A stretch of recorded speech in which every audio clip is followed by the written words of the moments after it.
আসসালামু আলাইকুম ওয়া রাহমাতুল্লাহি ওয়া বারাকাতুহু। সম্মানিত ইসলাম প্রিয়, হাদিস প্রিয়, কোরআন প্রিয় আমার ভাইরা, আমি এখন আপনাদের সামনে হাদিয়া দেওয়ার সুন্নাত সমূহ সম্পর্কে আলোচনা করব। হাদিয়া দেওয়ার সুন্নাত এবং হাদিয়া গ্রহণ করার সুন্নাত সমূহ সম্পর্কে আলোচনা করব। দেওয়া এবং নেওয়ার সুন্নাত সমূহ সম্পর্কে আলোচনা করব। হাদিয়া দেওয়া সুন্নাত, নেওয়া সুন্নাত, কিন্তু কিভাবে, কাকে দিব, কোন ব্যক্তিকে দিব, কোন ব্যক্তিকে দেওয়া সুন্নাত, এ সম্পর্কে ইনশাআল্লাহ আমি বিস্তারিত আলোচনা করব। এক নম্বর, কোন মুসলমানের মন জয় করার উদ্দেশ্যে এবং মহব্বতের সাথে হাদিয়া প্রদান করা, অন্য কোনো উদ্দেশ্য নয়। দুনিয়াবি কোনো চাকরি বা তার থেকে কোনো অন্য কোনো ফায়দা লাভ করার জন্য, অন্য কিছু উপকারের জন্য উদ্দেশ্য নয়, একমাত্র আল্লাহ তাআলার সন্তুষ্টির জন্য হাদিয়া দেওয়া। অন্য কোনো দিনে সওয়াবের উদ্দেশ্য, কোনো চাকরি বা কোনো বিপদ থেকে উদ্ধার করার জন্য। একটা সমস্যায় পড়ে গেছে, এই টাকা দেওয়ার কারণে সে আমার ওই সমস্যা সমাধানের চেষ্টা করবে না, একমাত্র আল্লাহ পাকের সন্তুষ্টির জন্য, সওয়াবের জন্য হাদিয়া দেওয়া। দেওয়া যেমন সুন্নাত, নেওয়া কি ওই রকম সুন্নাত। কিন্তু আমাদের দেশে বর্তমান এই ওয়াজ নসিহত হচ্ছে, ওখানের মধ্যে কি অবস্থা হচ্ছে, অত্যন্ত পরিতাপের বিষয়। এমন অবস্থা হচ্ছে 30,000, 40,000, 50,000, 60,000, 1 লক্ষ টাকা দিতে হয়, আর তারা বলে হাদিয়া দেওয়া নেওয়ার সময়। তা হাদিয়া না তো, আমি 2 ঘন্টা ওয়াজ করবো, আমাকে 30,000, 40,000 টাকা দেয়, তো এটা তো কন্ট্রাক্ট করা। যেমন কোনো ছেলে মেয়ে বিবাহ শাদীর দিবে বা করাবে, ছেলের পক্ষে ডিমান্ড করলো, আমাকে এই দিতে হবে, টেলিভিশন দিতে হবে, ঘড়ি দিতে হবে, ঘর বাড়ি সাজিয়ে দিতে হবে, এটা ডিমান্ড করা। মেয়ের পক্ষে বললে আমার মেয়েকে এই দিতে হবে, সেই দিতে হবে, ডিমান্ড করা। তা ডিমান্ড দাবি, যৌতুক যেমন অবৈধ, সুতরাং এটা সেই রকম অবৈধ। ডিমান্ড করা, আমি 2 ঘন্টা 3 ঘন্টা ওয়াজ করব, আমাকে 40,000 টাকা দিতে হবে, আমি যাবো না, তোরা যাবো না, যে ডিমান্ড করে, এটা জায়েজ না, বৈধ না, এটা অবৈধ। দুনিয়ার মধ্যে মানুষ ডাক্তার হয়, মাস্টার হয়, এমপি হয়, মন্ত্রী হয়, প্রফেসর হয়, ইঞ্জিনিয়ার হয়, দুনিয়া কামানোর জন্য ইলমে দ্বীন শিক্ষা গ্রহণ করতে হবে একমাত্র আল্লাহ পাকের সন্তুষ্টির জন্য, রেজে মাওলা, দুনিয়ার জন্য নয়। কিন্তু আজকে আমরা এই দিন দিয়ে দুনিয়া কামাচ্ছি। সম্মানিত মুসলমান ভাইরা আমার, সমস্ত নবী রাসূলগণ দাওয়াত দিয়েছেন, ওনারা দাওয়াত দিয়ে কত লক্ষ টাকা নিয়েছেন, কত লক্ষ টাকা ডিমান্ড করেছেন। আজকে আমাদের কথার মধ্যে হেদায়েত কেন নাই?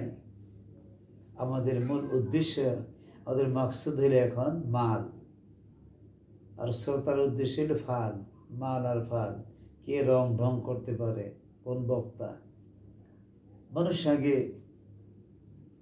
দাওয়াত দিত কোন আলেমটা ভালো, এলেম ভালো, আমল ভালো, ওই লোককে দাওয়াত দিতে। আর এখন আলেম দরকার নাকি, রং রং করতে বলে সে আলেম না, কিছু সঙ্গীত মঙ্গীত গাই শিখছে, শিখার পরে সে নিজেকে আলেম দাবি করতেছে। আসলে সে মাদ্রাসায় লেখাপড়া করে নাই, অল্প স্বল্প কিছু করে মাওলানা লাগাই দিয়েছে, মিথ্যা মাওলানা। নবী করিম সাল্লাল্লাহু আলাইহি ওয়াসাল্লাম জমানার মধ্যে যেমন মিথ্যা নবী দাবি করছিল, এই জমানার মধ্যে বহুত এরকম মিথ্যা মাওলানা বেরিয়েছে। মাদ্রাসায় পড়ে না, লেখাপড়া করে না, অল্প স্বল্প কিছু করে নিজেকে মাওলানা লেখাই দেয়, মুফতি লাগাই দেয়, মুহাদ্দিস লাগাই দেয়, মুফাসসির লাগাচ্ছে। আমার জানা মতে বহু আছে। সে আমার মসজিদের মুয়াজ্জিন ছিল, এদের সঙ্গীত গিয়েছে, এখন লাগাই দেয় মাওলানা, মুফতি, মুফাসসির। অত্যন্ত পরিতাপের বিষয়। এমন বহু লোক আছে আমাদের নানান জেলার মধ্যে আছে, আমার জানা মতে মাওলানা না, সে মাদ্রাসায় পড়ে নাই, লেখাপড়া করে নাই, কিন্তু সে লাগিয়ে দিয়েছে নামের মাওলানা। এবং তাকে যদি জিজ্ঞাসা করা হয়, ভাই মাওলানা শব্দের অর্থ কি, মূল উৎপত্তি কি? সুতরাং প্রিয় ভাইরা আমার, আজকে যারা আমরা ওয়াজ নসিহত করি, কিন্তু এদের যে আমরা হাদিয়ার দেওয়া সুন্নত নেওয়া সুন্নত, কিন্তু আমি করতেছি কি করতেছি? আল্লাহ তাআলা কোরআন কারীমে ইত্তাবিউ মান লা ইয়াসালুকুম আজরা ওয়া হুম মুহতাদুন, তাদের আনুগত্য করো, তাদের কথা শোনো, তাদের ফলো করো, যারা তোমাদের কাছে কোনো বিনিময় চায় না, কোনো উপটোকন, কোনো গিফট, কোনো হাদিয়া চায় না। আর এদের কথা মানার মধ্যে আল্লাহ তাআলা তোমাদেরকে হেদায়েত দান করবেন। আর এক আয়াতের মধ্যে আল্লাহ তাআলা বলেছেন, কুল ইন্নী লাকুম রাসূলুন আমিনুন ফাত্তাকুল্লাহা ওয়া আতিউন ওয়া মা আসআলুকুম আলাইহি মিন আজর ইন আজরিয়া ইল্লা আলা রাব্বিল আলামিন। নবী আপনি বলুন, আমি তোমাদের বিশ্বস্ত রাসূল, ফাত্তাকুল্লাহ, আল্লাহ তাআলাকে ভয় করো, অতএব আল্লাহ তাআলাকে ভয় করো, ওয়া আতিউন, এবং আমি নবীর আনুগত্য করো, ফলো করো, আমি নবীর তরিকা অনুযায়ী চলো। আমি জীবন যাপন করেছি রাজধানী থেকে চাকরানি পর্যন্ত, রান্নাঘর থেকে শুরু করে সংসদ ভবন পর্যন্ত যেভাবে আমি চলেছি, আমাদের কথা, ওঠা বসা, চালচলন, লেনদেন, সামাজিক জীবন, অর্থনৈতিক জীবন, পারিবারিক জীবন, রাষ্ট্রীয় জীবন, শিক্ষা জীবন কীভাবে করেছে, ওইভাবে তোমরা। কিন্তু আজকে আমরা কোথায় চলে গেছি? আজকে মানুষ হেদায়েত পাচ্ছে না কেন? আমার উদ্দেশ্য হলো মাল, আর শ্রোতার উদ্দেশ্য হলো ফাল, কিন্তু হেদায়েত নয়, হেদায়েত উদ্দেশ্য নয়। আজকে হাদিয়ার পরিবর্তে আমরা যৌতুকের মতো ডিমান্ড করতেছি। আমি এদেরকে বলতে চাই, নবী করিম সাল্লাল্লাহু আলাইহি ওয়াসাল্লাম, সাহাবা কেরাম, সমস্ত নবীরা দাওয়াত দিয়ে কত লক্ষ টাকা নিয়েছে, কত লক্ষ টাকা ডিমান্ড করেছে, কত কোটি টাকা ডিমান্ড করেছে। আজকে আমি তাকাই, নবী রাসূলদের উদ্দেশ্য কি ছিল আর আমার উদ্দেশ্য কি? আমি আলেম দাবি করি, হাসরের ময়দানে আমার কি অবস্থা হবে, আল্লাহ তাআলার কাছে আমি কি জবাব দিব? আমি ওয়াজ করতে গেলাম, আমাকে খুশিয়ে যা দিবে এটি হাদিয়া, আর আমি যা ডিমান্ড করবে এটা হাদিয়া না, এটা যৌতুকের মতো। যৌতুক দেওয়া নেওয়া যেমন হারাম, আমার এটি সেই রকম হয়ে গেল না। ডিমান্ড করা, আমাকে 30,000, 40,000, 50,000 টাকা দিতে হবে, তাহলে আমি যাবো না, কতবার যাবো? ওই যৌতুক যেমন হারাম, আমারটি হারাম হয়ে গেল। আর হাদিয়া, আমাকে খুশি হয়ে যা দিল এটা হাদিয়া, সে যা দিল এটা হাদিয়া, আমি যা নিলাম এটা হাদিয়া, আল্লাহ তাআলার সন্তুষ্টির জন্য।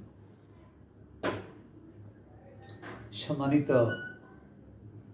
তৌহিদি জনতা, আমরা যারা আলেম সম্প্রদায়, আমাদের একটু ভেবে ভেবে দেখা উচিত আমাদের আকাবির কেমন ছিলেন, আকাবাদে কেমন ছিলেন, আমাদের ইমামরা কেমন ছিলেন, সাহাবা কেরাম কেমন ছিলেন, নবী রাসূলরা কেমন ছিলেন। এরা মানুষকে দাওয়াত দিয়েছেন, ইনভাইট করেছে, এরা কি করেছে আর আমরা কি করতেছি, আমার উদ্দেশ্য কি আর ওনাদের উদ্দেশ্য কি ছিল। আদম থেকে হযরত মুহাম্মদ সাল্লাল্লাহু আলাইহি সাল্লাম পর্যন্ত যত নবী রাসূল এসেছিলেন ওনারা কি করেছে আর আমি কি করতেছি, আল্লাহ তাআলার কাছে কি জবাব দিব। আজকে আমি কি কোরআন বিক্রি করতেছি, দিন বিক্রি করতেছি টাকার বিনিময়ে। আমার উদ্দেশ্য শুধু মাল, অর্থ, হেদায়েত নয়। টাকা দিলে যাব, নতুবা যাব না। টাকা কম দিলে আগামী বছর আর যাব না। আমাকে স্টেজে উঠার আগে 20,000 30,000 দিত, স্টেজে উঠার পরে স্টেজে উঠার আগে বাকি টাকা পেড করতে হবে, নতুবা আমি কি বয়ান করবো না। কোথায় চলে গেছি আজকে, আমাদের চরিত্র কোথায় গিয়েছে। আজকে আমরা কোরআন দিয়ে কি করতেছি। বাংলাদেশের মতো ওয়াজ পৃথিবীর কোথাও হয় না। আজকে মানুষ হেদায়েতের পথে কেন আসে না? ওর উদ্দেশ্য কি? আমাদের মাকসাদ, উদ্দেশ্য হয়ে গেছে অন্যটা। উদ্দেশ্য হেদায়েত নয়, উদ্দেশ্য অর্থ কামানো। উদ্দেশ্য কি? অর্থ কামানো। এই জন্য আজকে হেদায়েত হচ্ছে না। এই জন্য আল্লাহ তাআলা বলছে, কুল ইন্নী লাকুম রাসূলুন আমিনুন ফাত্তাকুল্লাহ ওয়া আতিউন। নবী আপনি বলেন, আমি তোমাদের বিশ্বস্ত রাসূল, ফাত্তাকুল্লাহ আল্লাহকে ভয় করো, ওয়া আতিউন আমি নবীর আনুগত্য করো। এই যে আমি তোমাদের দাওয়াত দিচ্ছি, ইনভাইট করছি, বলতেছি ওয়া মা আসআলুকুম আলাইহি মিন আজর। এই জন্য আমি নবী তোমাদের কাছে কোনো বিনিময় চাই না, কোনো উপটোকন চাই না, কোনো হাদিয়া গিফট চাই না। ইন আজরিয়া ইল্লা আলা রাব্বিল আলামিন। আমার প্রতিদান, বিনিময়, গিফট, উপটোকন তো বিশ্ব পালন কর্তা আল্লাহ সুবহানাহু ওয়া তাআলা, তিনি আমাকে দান করেন। এজন্য আমি বলতে চাই, আলেম ওলামাদেরকে বলতে চাই, আমাদের আজকে সচেতন হওয়া দরকার, সাবধান হওয়া দরকার। আজকে আলেমদের মানুষ তুচ্ছ তাচ্ছিল্য মনে করতেছে। আলেমদেরকে টাকা দিলে 20,000 30,000 না টাকা না দিলে যায় না। আলেমদের প্রতি মানুষের অনীহা, আলেমদের প্রতি মানুষের ঘৃণার সৃষ্টি হয়েছে। সাহাবা কেরামরা, লক্ষ লক্ষ সাহাবা কেরামরা ওনারা দাওয়াত দিয়েছে, কত লক্ষ টাকা নিয়েছে দাওয়াত দিয়ে। নবী রাসূলরা কত লক্ষ টাকা, কত কোটি টাকা নিয়েছে। একটু চিন্তা করে দেখি, তার জবাব দেওয়া সম্ভব হবে না। তো ওনাদের উদ্দেশ্য কি ছিল? হেদায়েত ছিল। আর আমাদের উদ্দেশ্য কি? কেন মানুষ হেদায়েত হচ্ছে না? আমাকে আগে দাওয়াত দিতে হবে, 1 বছর আগে দিতে হবে, আগে অ্যাডভান্স দিতে হবে। আমি যদি মারা যাই, আমার এই অ্যাডভান্সের টাকাগুলো কে পরিশোধ করবে? কে দিয়ে দিবে? আমি যে 1 বছর বাঁচবো, কোনো গ্যারান্টি আছে? কোনো ডকুমেন্ট দেওয়া যাবে? কোনো সিকিউরিটি আছে? সুতরাং আলেমদের সাবধান হওয়া উচিত। দুনিয়া কামানোর জন্য আলেম হই নাই, দিন প্রচারের জন্য। কিন্তু আজকে আমরা আলেম হয়েছি দুনিয়া কামানোর জন্য। যারা দুনিয়া কামানোর জন্য দিন শিখবে, কোরআন শিখবে, এদের শরীরে কোনো গোস্ত থাকবে না, শুধু হাড়গুলা থাকবে। হাসরের ময়দানে মানুষ দেখে বুঝতে পারবে তাদের এই কারণে এই পরিণতি হচ্ছে। তো সুতরাং আলেমদের উদ্দেশ্যে আমি বলছি, যারা আমরা আলেম হয়েছি, এর ওয়াজ নসিহত করি, মানুষকে বোঝাচ্ছি। আজকে আমরা কোন পথে হাঁটতেছি, কোন পথে যাচ্ছি, তাবলীগের যে সময় আলেম ওলামা আছে বা বিদেশ থেকে যারা আছে টঙ্গী ইস্তেমা আসে, এরা তো জান মাল নিয়ে নিজের ব্যয় করতেছে। বা চিল্লে যখন যায়, পরবার আলেম ওলামা যায়, ওনারা তো বয়ান করে, কোনো টাকা নেয় না, ইখলাসের সাথে কথা বলে, আর মানুষকে আল্লাহ তাআলা হেদায়েত দান করতেছে। মাফি ফুলুস, মাফি মাকসুদি ফুলুস, কোনো টাকা উদ্দেশ্য নেই, ফকত মকসুদ ফি সাবিলিল্লাহ হেদায়েত, উদ্দেশ্য না হেদায়েত, আল্লাহ পাক যাতে হেদায়েত দান করে। ইত্যাদি দিকে টঙ্গী ইসলামে বয়ান করে কত বড় বড় বিশ্ববরণ্য আলেম ওলামা হক্কানি আলেমরা, ওনারা বয়ান করে কত লক্ষ টাকা ডিমান্ড করতেছে, কত লক্ষ টাকা নিচ্ছে। আজকে আমরা কি করতেছি? আজকে আমরা কোন পথে হাঁটতেছি? সুতরাং আলেমরা আমাদের সাবধান হওয়া উচিত, সাবধান হওয়া উচিত। আলেমরা যখন যায়, চিল্লাতে যায়, সালে বের হয়, বয়ান করে, কোনো টাকা নেই। আর এদের কথা আমাদের আল্লাহ তাআলা হেদায়েত দিয়ে দিয়েছে। আল্লাহ তাআলা কোরআন কারীম আছে, ফাযাক্কির ইন্নামা আনতা মুযাক্কির, নবী আপনি নসিহত করেন, আপনি দাওয়াত দেন। আপনাকে তো দাওয়াত দেওয়ার জন্য পাঠানো হয়েছে, লাস্তা আলাইহিম বিমুসাইতির, আপনাকে দারোগা করে পাঠানো হয় নাই। পিঠে পিঠে দিনমুখী দাওয়াতমুখী ইসলামী করবেন। ইল্লা মান তাওয়াল্লা ওয়া কাফার, যাদেরকে দাওয়াত দেওয়ার মুখ ফিরিয়ে নেবে, অস্বীকার করবে, ফায়াযিবুহুল্লাহুল আযাবাল আকবার, আমি আল্লাহ তাআলা তাদেরকে কঠিন শাস্তি দেব।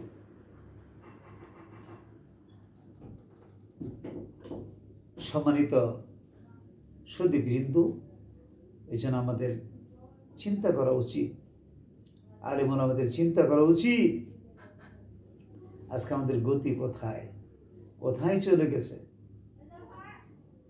কোন পথে আমরা হাঁটতেছি, লাগামহীনভাবে চলতেছি।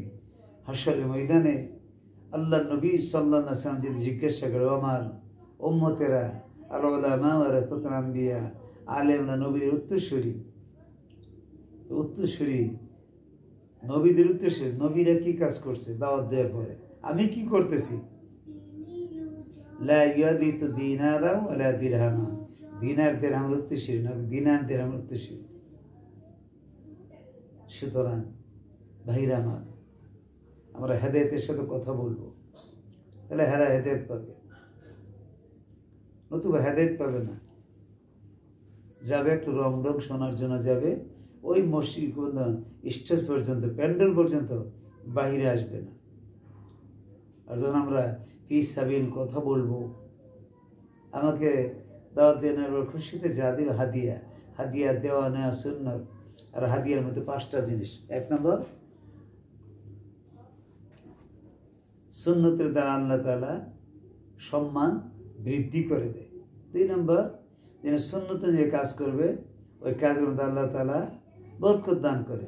3 নম্বর, সুন্নতে যিনি কাজ করবে, ওই কাজ যিনি করবে তার উপর রহমত নাজিল করবে। সুন্নতে যিনি কাজ করবে, ওই ব্যক্তিকে আল্লাহ ভালোবাসবেন, বান্দাও ভালোবাসবেন। সুন্নতে যিনি কাজ করবে, আল্লাহ তাআলা তাকে বিপদ আপদ থেকে হেফাজত করবেন, রক্ষা করবেন, নিরাপত্তা দান করবেন, মুক্তি দান করবেন। এই জন্য ভাইরা আমার, আলেম ওলামা যারা আছি, এদের চৌকান্ন হওয়া দরকার, সাবধান হওয়া দরকার। আজকে আমাদের কি গতি? আমাকে নিতে হলে 1 লক্ষ টাকা দিতে হবে, 50,000 টাকা দিতে হবে। এগুলো কেন? নবী রাসূলুল্লাহ দাওয়াত দিয়েছেন, জান মাল সময় নিয়ে দাওয়াত দিয়েছে, মানুষের দ্বারে দ্বারে বারে বারে গিয়েছে, মানুষকে বুঝাইছে, দিনের পথে দাওয়াত দিয়ে দিনের পথে নিয়ে আসছে। আর আজকে আমাকে দাওয়াত দিতে হলে আগে টাকা দিতে হবে, টাকা দিলে যাব, নতুবা যাব না। তো নবীর উদ্দেশ্য কি ছিল? আজকে আমার উদ্দেশ্য কি? হেদায়েত কেন হয় না? আমার উদ্দেশ্য ছিল মান, ইয়ে তেরা হাল হয়, মকসুদ তেরা মান হায় লাখো কান্দ কর দিয়া। নবীর উদ্দেশ্য ছিল হেদায়েত। কিভাবে প্রতিটা উম্মত হেদায়েত পেয়ে যায়, হেদায়েতের পথে এসে যায়, রহমতের এসে যায়, জাহান্নামের পথ পরিত্যাগ করে জান্নাতের পথে এসে যায়, ওনার কোনো উদ্দেশ্য মান ছিল না। এখন যে আমি বলি যে ভাই, আল্লাহ নবী সাল্লাল্লাহু আলাইহি ওয়াসাল্লাম দাওয়াত দিয়ে কত লক্ষ টাকা নিয়েছেন, আপনি কি জবাব দিবেন? আবু বকর সিদ্দিক রাদিয়াল্লাহু তাআলা মানুষের দ্বারে দ্বারে বারে বারে দাওয়াত দিয়েছেন, বুঝিয়েছেন, অমুসলিম লোকগুলোকে ইসলামের পথে আহ্বান করেছেন। উনি কত লক্ষ টাকা, কত কোটি টাকা নিয়েছেন। এখন আপনি আমি কি করতেছি? আপনি আমার কাজ কি কি করতেছি? সুতরাং বাহির আমার এই কন্ট্রাক্ট, এই চুক্তি, এগুলো বাদ দিন, এগুলো ছেড়ে দিন। হাসরের ময়দানে আল্লাহ নবী সাল্লাল্লাহু আলাইহি ওয়াসাল্লাম যদি জিজ্ঞাসা করে, ও আমার উম্মতেরা, আমি নবী যে এই দিনের দাওয়াত দিতে গিয়ে তাইফের ময়দানে, ওহদের ময়দানে কত কষ্ট করেছি, রঞ্জিত হয়েছি, পেটে পাথর বেঁধেছি, ক্ষুধার কাতরে যন্ত্রণায় ওই দিনের কাজ কত রূপ করেছ, আমরা তো কেউ তার জবাব দিতে পারবো না। ওই সময় রসঞ্জিত বলে, সোহকান সোহকান, দূর হয়ে যাও। আপনি আমি যত বড় আলেম হই, যত বক্তা হই, যত মুহাদ্দিস মুফতি হই, আপনার আমার কপালে জাহান্নাম ছাড়া কিছু হবে না। আর নবীজির সুপারিশ ছাড়া আপনি আমি জান্নাতে যেতে পারবো না, তার কোনো ক্ষমতা নেই। সম্মানিত তৌহিদি জনতা, সম্মানিত আলেম ওলামা, আমাদের চিন্তা করা উচিত, আমাদের একটু এই ব্যাপারে একটু ফিকির করা উচিত, আমরা কি করতেছি।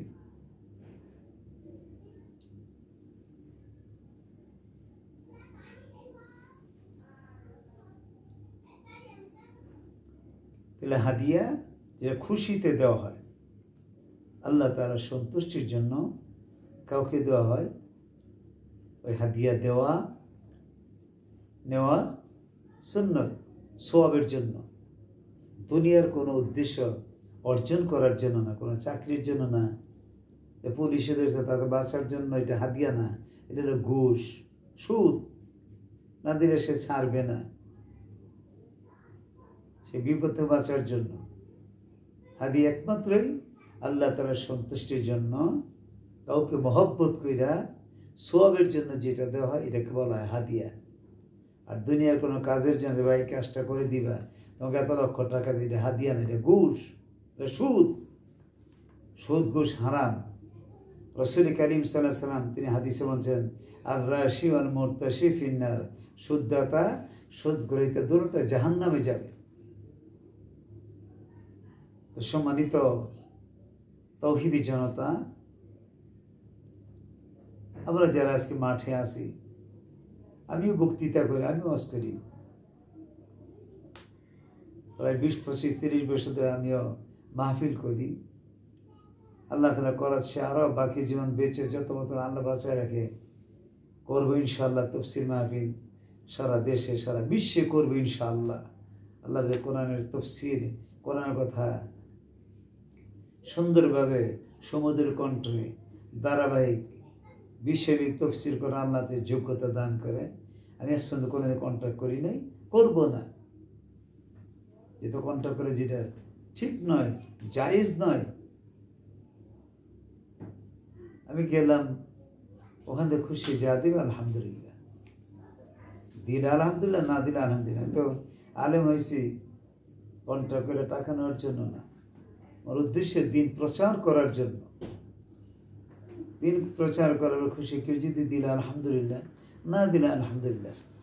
কিন্তু আজকে আমাদের গতি কোথায়? আজকে আমাদের উদ্দেশ্য কোথায়? হেদায়েত থেকে মানুষ কেন দূরে? আমাদের মূল মাকসাদ, উদ্দেশ্য হইল টাকা, মাল আর ফাল। বক্তার উদ্দেশ্য হলো মান, আর শ্রোতার উদ্দেশ্য হলো ফাল।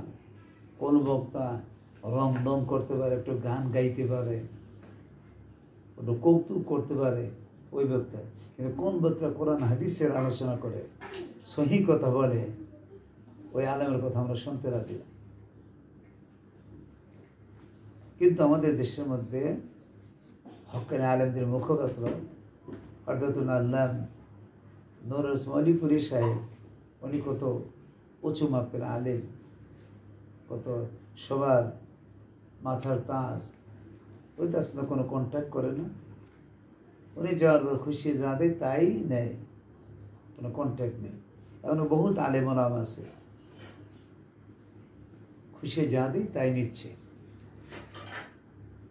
আমরা এমন করিতে মানুষের মহব্বত বাড়বে, ভালোবাসা বাড়বে, আমাদের কথা মানুষ গ্রহণ করবে, অথবা কি ভালোবাসা বাড়বে না, ঘৃণা বাড়বে। মহব্বত বাড়বে না, ঘৃণা বাড়বে, অনীহা বাড়বে। সুতরাং আমরা আবার